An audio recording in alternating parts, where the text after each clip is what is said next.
How are we? Good. Good to see you in the house. Kids are about to leave. Quietly. I have a question I want to ask you guys this morning. By a show of hands, how many of you guys know somebody who's a complainer? Okay. All right, so you know somebody who's a complainer. Now, of course, I know nobody in this room is a complainer. Nobody at this church is a complainer. It's just, people that you know or your family members, but not you, right? No. Yeah, we'll see. I think probably one of the most annoying people on the planet are people who complain about everything. And I'm going to make a point today. This is going to be the point of my sermon. This is simple. You don't even have to try and guess what it is. I'm going to tell you straight up. This is the point. Stop complaining. That's my whole point. The entire sermon is going to be centered around stop complaining. Because you complain too much about too many things. In fact, I know this is one thing about complaining. Complaining is contagious. You ever been around when somebody's complaining about something? It wasn't bothering you, but then when they start complaining, like, yeah, that is kind of stupid, and you start complaining along with them. Happens in the church, happens in your family, happens at work, happens everywhere. We just complain about a lot of things. And Paul writes to this church in Philippi, and he tells them one thing. I want you to open your Bibles to Philippians chapter 2, verse 14. If you haven't memorized a verse this entire year, you will have it memorized today. One verse. Philippians chapter 2, verse 14. He says, do everything without complaining or arguing. That's one verse. Do everything without complaining or arguing. Let's say that together. Do everything without complaining or arguing. One more time. Do everything without complaining or arguing. So the point of my sermon this morning is what? Stop complaining. We're going to try to answer 4 questions this morning. 4 questions. Number 1, what is complaining? So what exactly is it? And then secondly, we're going to answer what causes complaining. Third, we're going to look at what do we complain about? And then last, what's the cure for complaining? So what is complaining? What causes complaining? What do we complain about? And what's the cure for complaining? So what is complaining? Well, the word there that Paul uses for complaining is a Greek word, and the Greek word is gasgusmos. It's an onomatopoetic word, and that means that it's a word that sounds the way that it looks. So if you ever, in the English language, the word might be buzz. Buzz sounds like it looks, or hiss sounds like it looks. Gasgusmos kind of sounds like somebody who is complaining. Gasgusmos. It looks like that. And the word literally means to talk secretly behind the scenes. To talk behind the scenes secretly. It also has the meaning of to whisper. In fact, in John chapter 7, Jesus is speaking, and there's these people, and it says everybody was whispering about him. So there was this kind of, yeah, is this that guy? Oh, he says he's a teacher. No, he's not. You can hear like this whispering going on in the crowd. That's the idea. Complaining is when you express a dissatisfaction about something in your life. So Paul says, I want you to stop complaining. He says, do everything. Now that word do is an imperative. It is a command, which means do it. Do everything. And it's also in a present tense, which means that it's a continuous action. So keep on doing everything without complaining or arguing. Now, when he says do everything, what does that leave out? Leaves out absolutely nothing.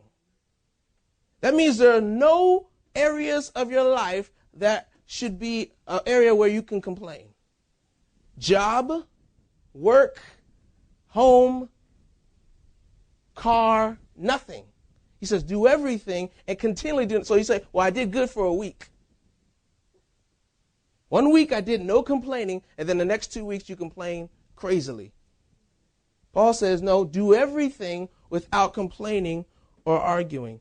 It's to express your discontent about something, and usually it turns out to be a habit. Usually people who are complainers have the habit of complaining. And then he also says, do everything without complaining or arguing. This word means to question, or it means to dialogue. So the idea is when somebody has a complaint about something, oftentimes they begin to now argue.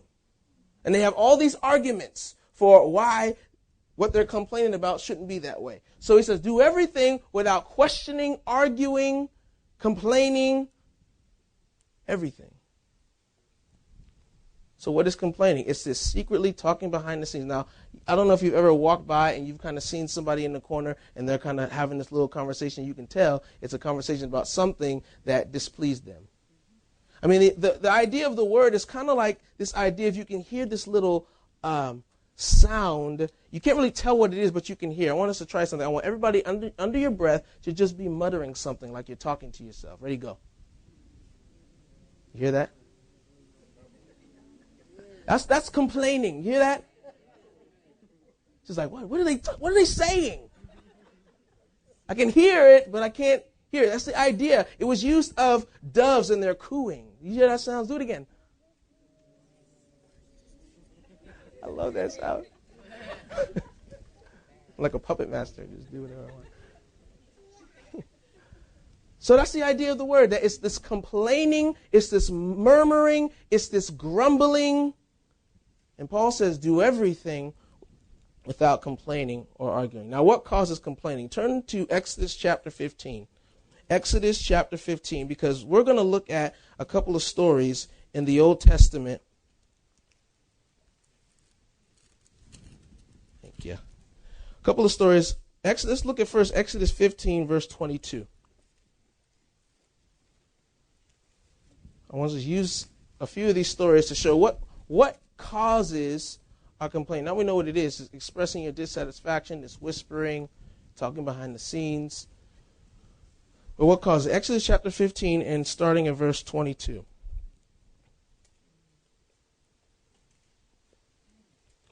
Then Moses led Israel from the Red Sea, and they went from the desert of Shur. For 3 days they traveled in the desert without finding water. When they came to Marah, they could not drink its water because it was bitter. That's why the place is called Marah. So the people grumbled.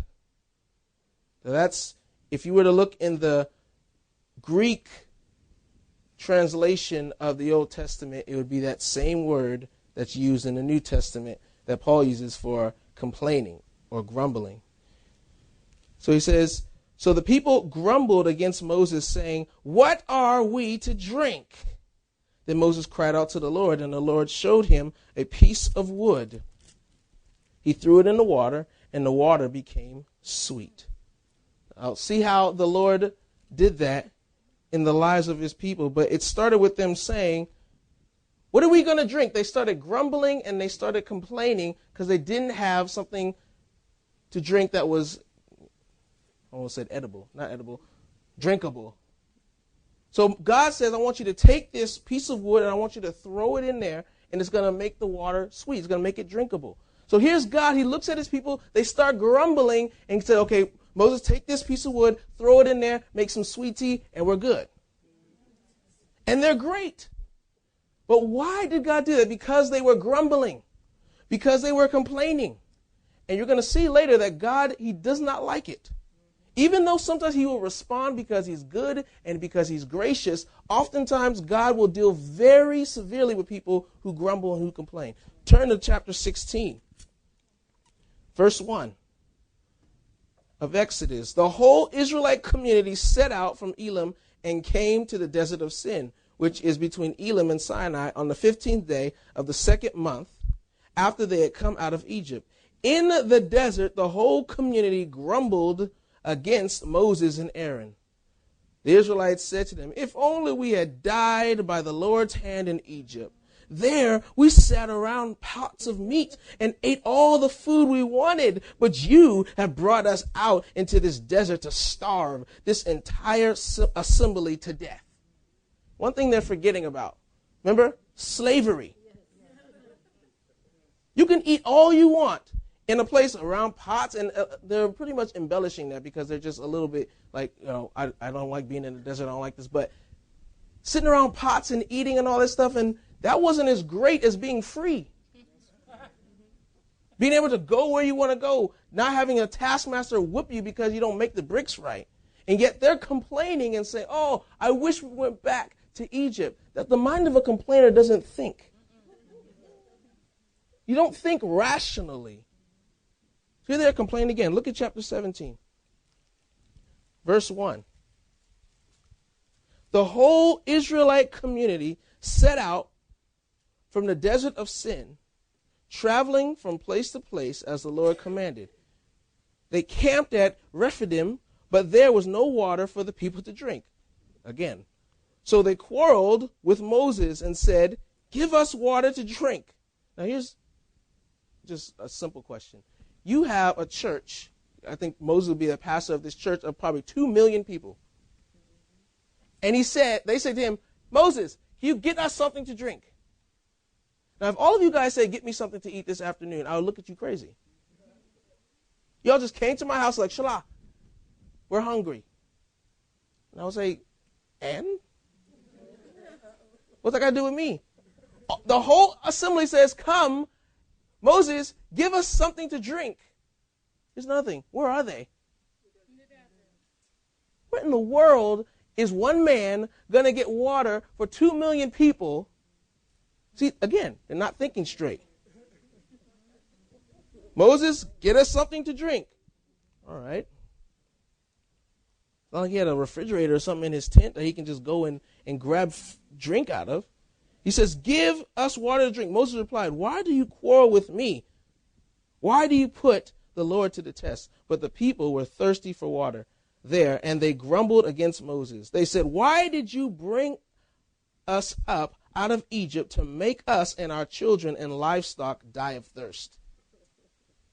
Then Moses cried out to the Lord, what am I to do with these people? They are almost ready to stone me. He was very, very scared because people in the Old Testament, if they felt like the leader was leading them astray, a lot of times they would either threaten to stone them or they would. And you see it in different areas in the scriptures. Even times when Jesus says stuff, they picked up stones. What? You're a what? And pick up a stone. Or David did certain things and people were like, okay, David, you tripping? They want to pick up stones. The whole community is like, Moses brought us out here to die. We're going to stone him. And Moses, he can't stop a whole community of people from stoning him. It's over. So he says, Lord, these people are going to stone me. What am I going to do? What does the Lord do? Verse 5, the Lord answered Moses, walk on ahead of the people, take with you some of the elders of Israel, and take in your hand the staff with which you struck the Nile and go. I will stand there before you by the rock at Horeb. Strike the rock, and water will come out of it for the people to drink. So Moses did this in the sight of the elders of Israel, and he called the place Massah and Meribah because the Israelites quarreled and because they tested the Lord, saying, is the Lord among us or not? Now, I don't have time to go into all the stories where God even sent plagues and he allowed them, the fact that they were eating so much of the quail, it was coming out of their nostrils. Because they were complaining and because they did not trust the Lord. So what causes complaining? Looking at these stories, what causes complaining? Number one, discontentment. When you're not content with what you have, you begin to complain. I've rarely heard people pray in prayer meetings, God, make me content. Usually what I hear is, God, I need more of. God, give me more. God, I need more of. Increase my. But I rarely hear the prayer, God, just make me content with what I have. And instead, what do? We complain about it. That's what causes complaining. One is discontentment. Another thing is uncertainty. When Israel, they weren't sure what was going to happen, It caused them to complain. Have you ever not known what's going to happen tomorrow or the next week, and you're just kind of concerned, like, what is going to happen with my life? What's going to happen? And you begin to complain because you don't know. I was talking to somebody, and they were complaining about something, and I said, well, what you're worried about hasn't even happened yet. He said, yeah, but, they were supposed to call me, and they didn't call me, and da-da-da-da. I said, well, worry about that later. Don't complain about it now. You don't even know what's going to happen. And this uncertainty was causing them to complain. Another one is unmet expectations. Unmet expectations. When you expect something to happen and it doesn't happen, it will cause you to complain. This year for us has been the 49ers. When we started this year, they started off great, 4-0 in the preseason. Alex Smith killing it, Gore killing it, Crabtree. Well, they were in the preseason, but everybody was doing well, and all the analysts said they're going to do great. They're going to do great. First game against Seattle, loss. Second game against the Saints, we went there. We was in the stands screaming, lost my voice and everything.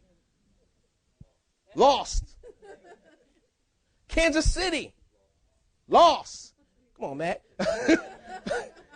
Matt tried to tell me before the lost. 0-5. Then we beat the Raiders. That's right. But I don't know how many of you guys actually saw the games, but the 49er fans booed the mess out of our team. Alex Smith threw one bad pass. Everybody boo. Now I'm watching it like, oh my goodness. Like, that's bad. Like, you do bad, I'm like, man, but I'm not gonna boo you. That's how upset they were. But you know why they were upset? They were upset because they said we should be at least 3-2. We thought we were going to be better, and because we're not better, we're going to complain. And we complain about stuff because I thought I'd be further along now in my life. And I'm not there, so because I'm not there, I'm going to complain about where I am. Because you expected to be further. You expected this to be different, but it's not. So these unmet expectations cause us to complain. Now, grumbling or complaining or murmuring is evidence of little faith. You must say, well, how much faith do I have? I can tell you how much faith you have based on how much you complain or how much you grumble. Because what you're doing is saying, God, this is what you're saying when you complain or grumble. You're saying, God, you don't know what you're doing. You have no idea what you're doing. Because if you did, this would be different. God of the universe, phenomenal cosmic power, and you can't do anything.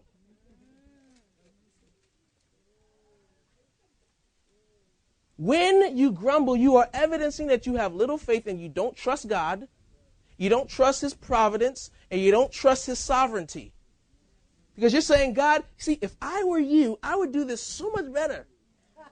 You seem to have just a problem. I don't know if you're busy and you just don't have time to really look at my life, but if you did, you would notice that was a bad thing that you just did. Come on, man. And you're looking at me like, I don't do that. Yes, you do. All the time when you complain. People with strong faith don't grumble because they trust God. They trust him. When you don't trust God, you say, see, I knew it. This is what God always does. Doesn't come through.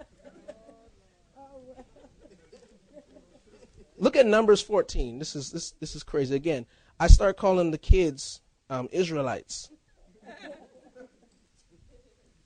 Like a few years ago, I just said, come on, Israelites. And then, why are you calling us that? Because you guys complain about everything. Be down in the center, they complain about the chairs, complain about the heat, complain about there's bugs in here. And I was like, Israelites, please. Numbers 14. And some of us in here are Israelites too. All of us, actually. Verse 1 of Numbers, chapter 14. That night, all the people of the community raised their voices and wept aloud. All the Israelites grumbled against Moses and Aaron, and the whole assembly said to them, "If only we had died in Egypt or in this desert. Why is the Lord bringing us to this land only to let us fall by the sword? Our wives and children will be taken as plunder. Wouldn't it be better for us to go back to Egypt?" The answer to that is no. And they said to each other, "We should choose a leader and go back to Egypt." Then Moses and Aaron fell face down in front of the whole Israelite assembly gathered there. Joshua, son of Nun, and Caleb, son of Jay, who were among those who had explored the land, tore their clothes and said to the entire Israelite assembly, "The land we passed through and explored is exceedingly good. If the Lord is pleased with us, he will lead us into that land, a land flowing with milk and honey, and will give it to us. Only do not rebel against the Lord, and do not be afraid of the people of the land, because we will swallow them up. Their protection is gone, but the Lord is with us. Do not be afraid of them." But the whole assembly, remember I talked about the whole stoning thing, talked about stoning them. Then the glory of the Lord appeared at the tent of meeting to all the Israelites. The Lord said to Moses, "How long will these people treat me with contempt? How long will they refuse to believe in me in spite of all the miraculous signs I have performed among them? I will strike them down with a plague and destroy them. But I will make you into a nation greater and stronger than they." God punishes these people because of their complaining. That's what God thinks about complaining. He actually destroys people because of their complaining. It's a serious sin. It's not just something you do, off in the corner, nobody knows, nobody hears. God hears, God sees, and eventually God will judge. So, we've seen what complaining is, what causes complaining. Now, what do we complain about? Now, this list is not exhaustive, but let's just look at a few things. Now, one, we complain about the same thing over and over. Israel, you see them? We don't have no water. He gives them some water. Later on, we ain't got no water. We're hungry. God sends down manna. God miraculously provides water. And if you notice, most of us, we complain about the same things over and over. There's a common theme in our life of stuff that we will complain about. We complain about the same thing over and over. We also complain about where we are in our life. Our job. I don't like my job. My boss is this. My coworkers are all heathens. They don't appreciate me. I do so much work and they say nothing. I don't make enough money.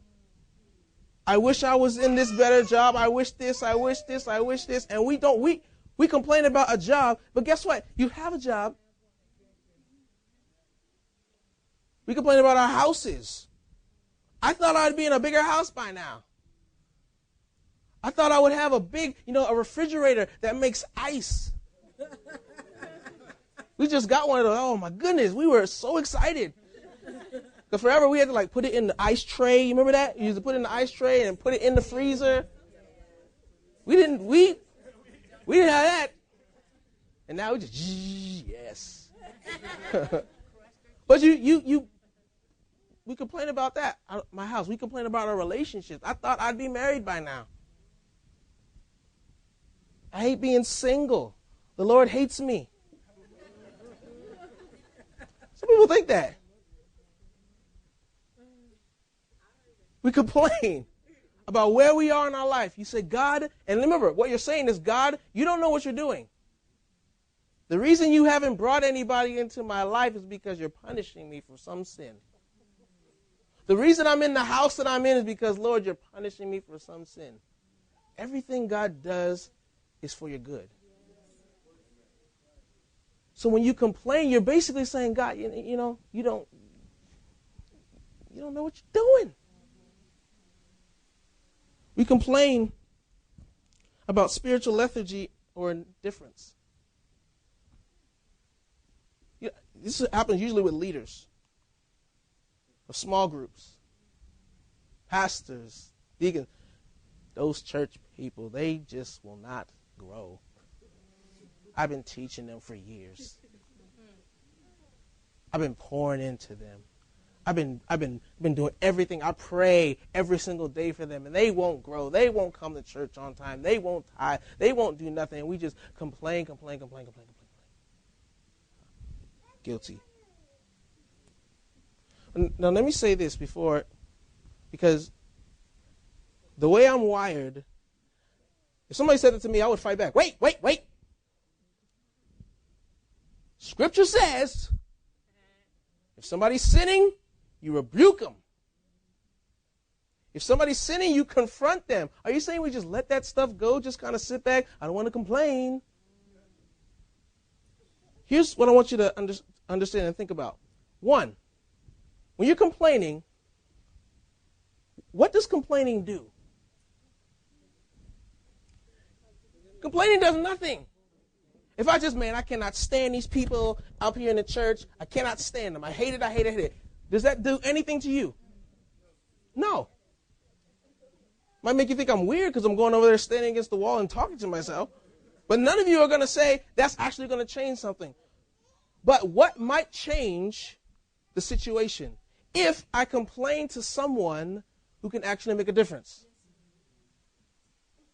See, here's the thing. If you, let's say we go to a restaurant and they bring me soup, and the soup is chicken soup, and as I look in my soup, I see a frog. Now, if I see a frog, you might say, well, do everything without complaining or arguing. They say, well, this is what the Lord, this is the Lord's plan. Just going to I don't want to complain. Or you could just start saying, I cannot believe these people. They put a frog in my soup. I didn't want a frog. I wanted chicken. I can't believe this. We're never coming back here. This is terrible. Da, da, da. And you just complain to the people at your table. What will change? Nothing. You will have a frog in your soup forever. But what happens when you complain to the waitress or you call the head cook out? Hey, man, there's a frog in my soup. Then what happens? That situation changes. Here's the thing. When we complain about things, oftentimes it's to our friends in our house, drinking coffee.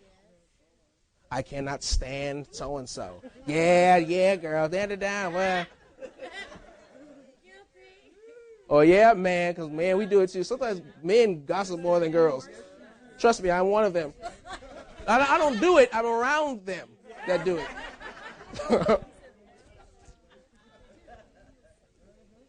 But complaining with you and your friends in a circle where nobody can change it is stupid. And that's what God is against. If there's an issue in the church, if there's something going on that's wrong, don't complain to somebody who has no power at all. Go to somebody who can actually change the situation. So that's the difference. So when I say spiritual lethargy and indifference, I'm not saying that as leaders we cannot push people to grow. We should. If you haven't been at church in a long time, I should approach you and tell you what's going on. If I see you sinning, I should approach you and say, what's going on? But I shouldn't go to somebody who's, has no idea, say, man, you should have seen so-and-so. They haven't been at church in years. I think they're in sin. They need help. They need the Holy Spirit. They need to take communion or whatever it is you want to do. And that won't change a thing. If anything, that'll just cause division. Say, yeah, they have been kind of flaky at church. I don't think I like them. You ever not like somebody because what somebody else said? You didn't talk to them. You just see them like, oh, my goodness. Mm-hmm.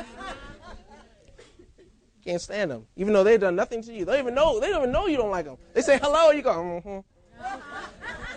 They're like, oh, I don't know what I did to them. We complain about the economy and the state of our government. The government, they do nothing. They don't care about us. They're not. Again, if you complain to the right people, that can change. But complain to you and your friends in your room, not going to change anything. We complain also about our service, our Christian service. We complain because sometimes you do ministry, you got to do it alone. Sometimes people who say they'll be there aren't there. For years, before we were in this building, remember our church burned down, so we started to meet in the rec center. We had to set up all the stuff you see set up on Sunday. We had to be set up each and every Sunday. So every Sunday, we'll take the truck. I think that's the truck. Is that the truck that got painted? Okay. That's crazy. But we had battles with that truck every single Sunday. Will it start? Will it not? We're trying to jump the battery for the truck, and the car that we're using, its battery dies. Every Sunday, it's like this huge thing, like, okay, what's going to happen this day, Lord? And so many Sundays, I would be there alone, setting up everything. Sometimes I would preach 8 o'clock service, come down, expecting the truck is still in the parking lot. Why is the truck still in the parking lot? It's supposed to be down there at the center, the stuff being taken out. I go down, nothing's taken out, so I have to go and do it again by myself. And so many of those days, complaining, Lord, these men that you give us here at this church are men. They can't even wake up. And I just complained to the Lord. I never said it out loud. Remain humble outside. But it started to bother me. Look at 1 Peter chapter 4, verse 9. It'll be up on the screen for you if you're not. 1 Peter chapter 4, verse 9. Offer hospitality to one another without grumbling. Don't invite people over to your house. Like, I've been slaving and cooking for you guys all day. All this food. I took all the money and I did all of this stuff, and now just take my hospitality. Some of you complain about all the work that you're doing in serving, and you complain because either nobody's helping you. Remember Martha in Luke chapter 10?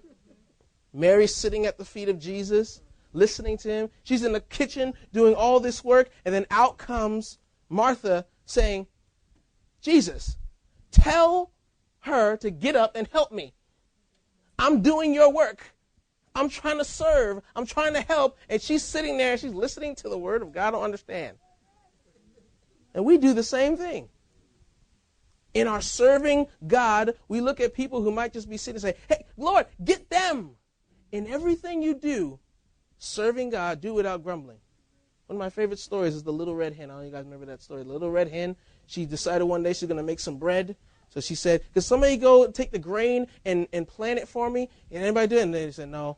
She said, okay, I'll do it myself. She took it and she put the seed in there, and then it grew. And she said, is anybody going to help me go and harvest it? She said, no, we're doing stuff. She said, okay, I'll do it myself. She said, is anybody going to help me bake it? No, we have stuff to do. We'll do it myself. So she did all that stuff, put it in the oven, then put it in the window, and the smell went around, and all the other animals came, and they came around, and oh, it smells good. She said, oh, yeah, but you didn't help me plant it. You didn't help me harvest it. You didn't help me bake it, so you get none of it. Now, I don't know if the hen was a Christian or not, but she should have. What she should have done is say, I don't, because she didn't let him have it. The Christian hen would have said, none of you help me. And I have all my little kids here, and I want to give them food. But even though you didn't help me, I'm not going to grumble. I'm not going to complain. Because that little hen, she could have been, see, they just don't even want to help me. I'm just building all this stuff here. I'm going to take it. I'm going to make my cake. I'm going to put it in the oven, and I don't care. I don't care. I don't care. If she was a Christian and she listened to Peter, offer hospitality, help people, serve other people without grumbling. And she would just allow this, hey, take all the cake you want or bread. Some of y'all, no.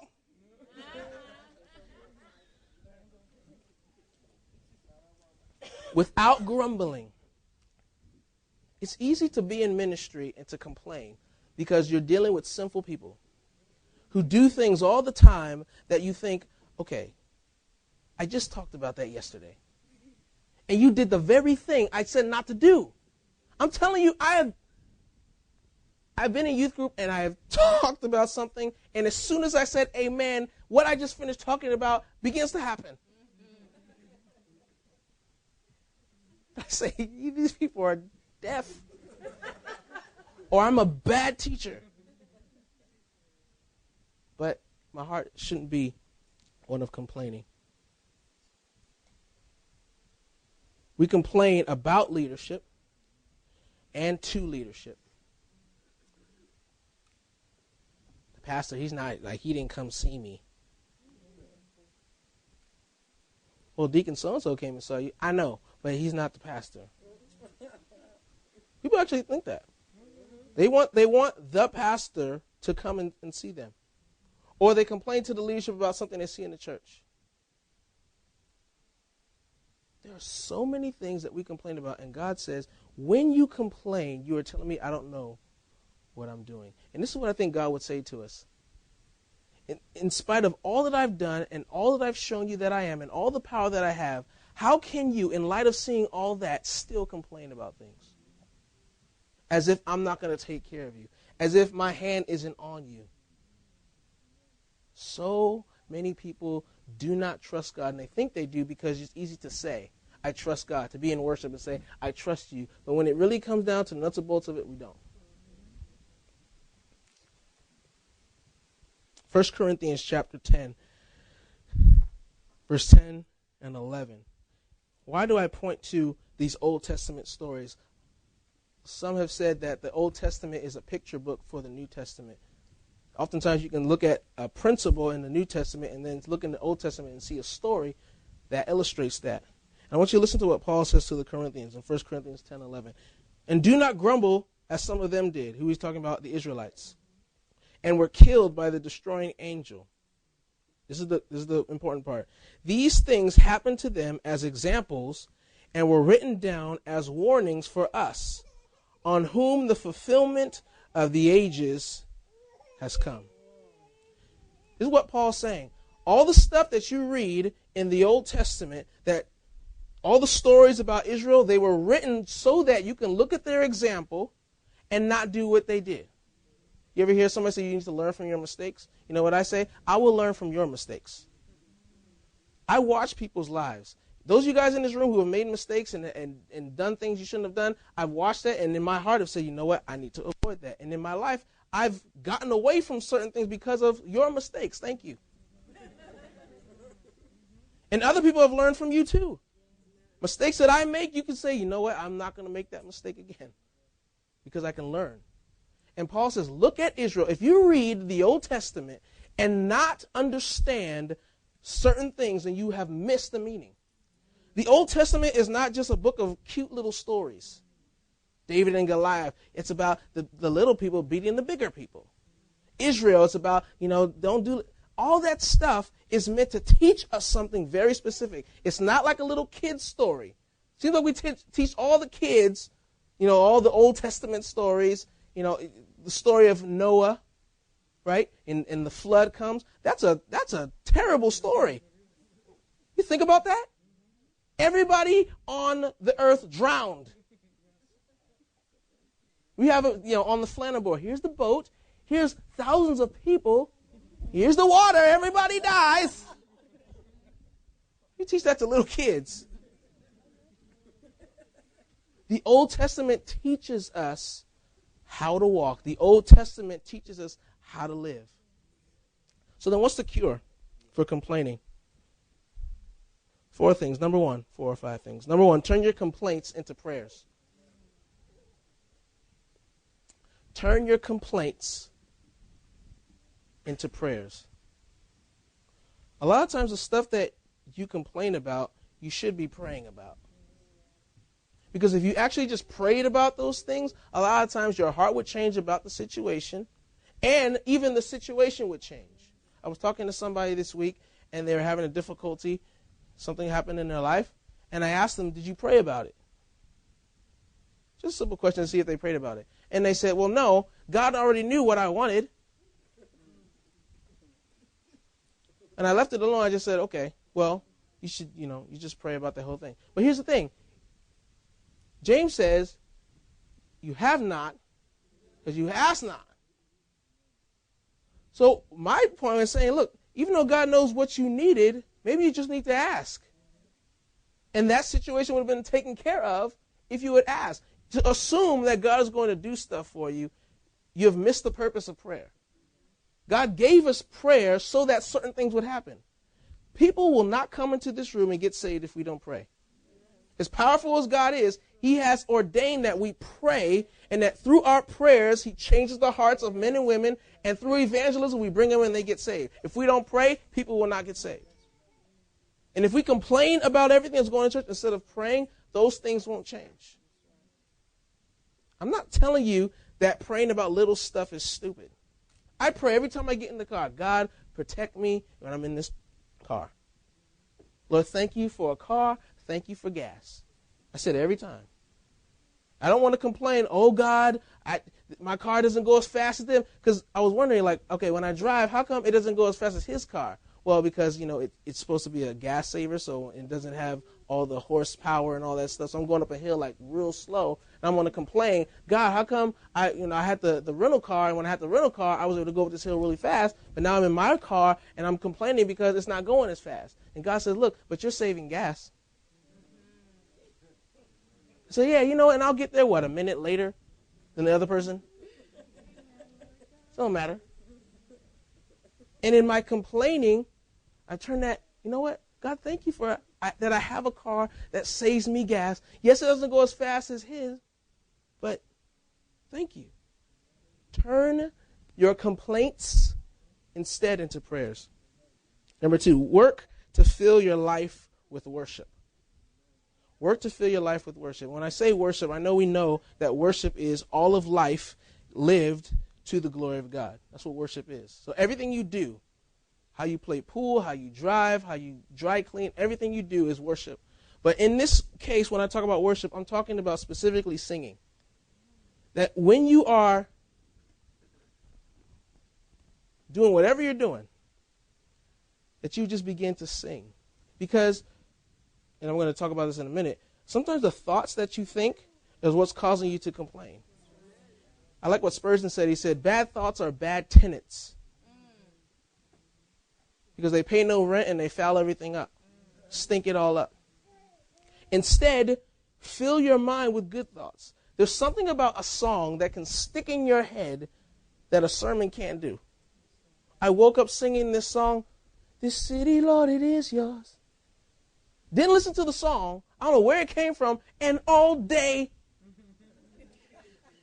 "This city, Lord, it is yours." Driving in the car, "This city, Lord, it is yours." The store, "This city, Lord, it is yours." And then it dawned on me, hey, I should probably just pray for this city. Lord, it's yours. Right? And in singing, God will, those thoughts in your mind that are causing you to doubt and criticize and complain will be replaced. You really need to replace your thoughts. Some people think that, in order to do better with sin, you need to just, I'm just not going to sin, not going to sin, not going to sin. What you need to do is you need to replace it with a superior treasure. Something that's greater. That's why we struggle with sin, because we look at sin and say, look at how beautiful sin is, but we don't compare it to Jesus. And a lot of times Jesus doesn't look as glorious to us as that sin. So sing and sing. Fill your mind with these songs. Remember Paul and Silas in jail? They're in jail. They're not like jails today. Those kind of jails were scary, rats, it's dark, it's disgusting, feces, everything. It's not a nice place. And you know what it says at midnight what they were doing? They were singing songs. What? I never sang when I was grounded. I complained. You get put in prison for doing what? It's not like you killed somebody. It's not like you broke the law. You were telling people about the love and the grace of Jesus. And they said, no, we're going to put you in jail. And instead, what are they doing? They're singing. I think they understood this principle. They could have sat there and just complained about it. Look we're in jail. God, we're doing this work for you, and you want to have us up here in jail. This doesn't make any sense. Instead, they decide to sing.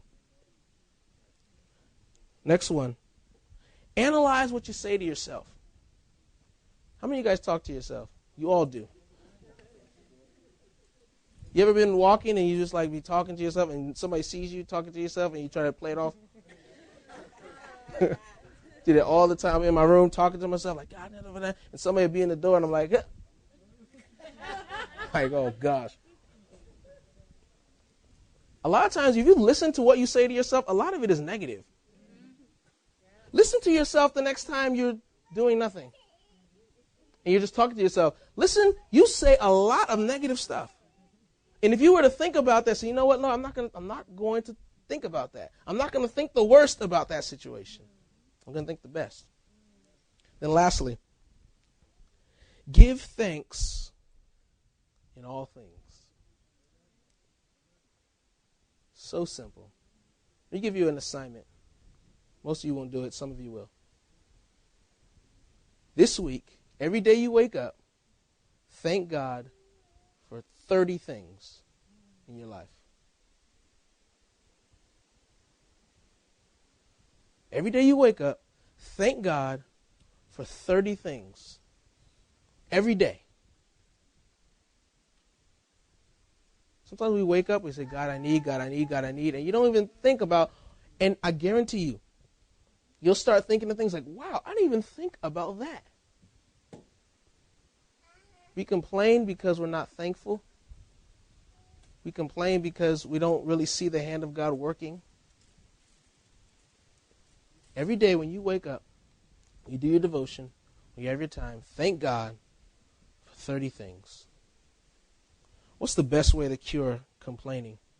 Best way is to look to Jesus. Jesus was put on a cross, and it said he never complained. They were whipping him, insulting him. Never complained. Instead, what did he do? He prayed. Jesus on the cross took your punishment, my punishment upon himself. He experienced hell so that you would never have to. Do you know if you're saved, you will never, ever experience hell? Never. Because he experienced it for you. And in that experience, he never complained. Nailed to a cross. And when he was distressed, when he was having an issue, what did he do? He prayed. People say, oh, God was complaining when he's on the cross. My God, why have you forsaken me? No, he was praying. He was saying what was going on in his heart. He felt forsaken. The Father was now pouring out the wrath that was aimed at you and me, and now put it on his Son. In the sight of God, you are looked at as if you've never complained, even though you complain all the time. That when God the Father looks at you, he doesn't see a complainer. He sees a worshiper. He sees someone who's obedient. He sees someone who's righteous. All because of Jesus. It's all about Jesus. I pray we would be passionate about Jesus. I feel like we're not passionate enough about him. We're not passionate enough about the cross. We're not passionate enough about the gospel.